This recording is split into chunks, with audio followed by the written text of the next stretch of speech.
Well, one of the president's first executive orders that were piled up on his desk there has led to the release of the leaders of two far-right groups convicted over their role in the storming of the Capitol building on January the 6th, 4 years ago. Now, in all, he's issued nearly 1,600 pardons in connection with the attack, and those facing charges but haven't been tried as yet will face no prosecution. Remember, 5 people died, including a police officer, as a result of the violence, and more than 170 other officers were injured. Well, Emma Vardy has more on the January the 6th rioters who've now been pardoned. Celebrations outside these walls. Inside, January the 6th defendants know Donald Trump has granted their freedom. Among those getting a reprieve are the leaders of far-right organisations.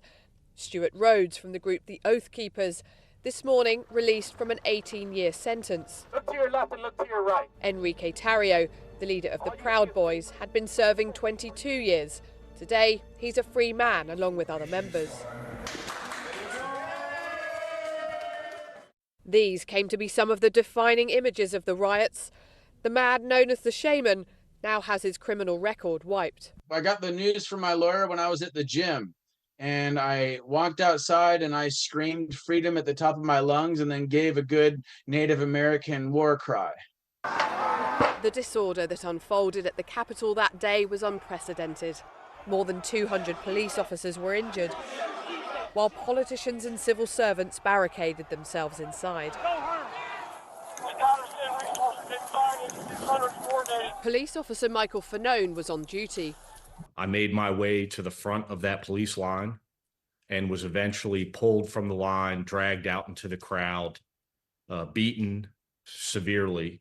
I was struck with a taser device, with metal objects, fists. And so what Donald Trump is saying is that, listen, if you commit acts of violence on my behalf, I'll give you a pass. Rachel Powell was convicted after smashing a window at the Capitol with an ice axe.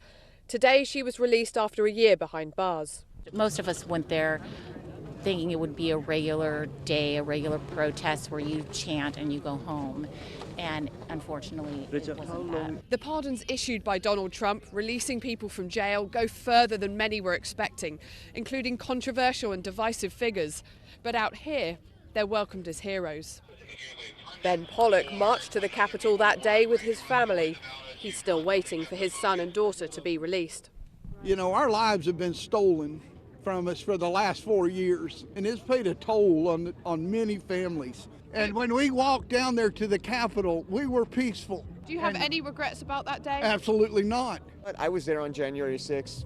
This is political persecution. What about people who violently assaulted police officers and caused injuries?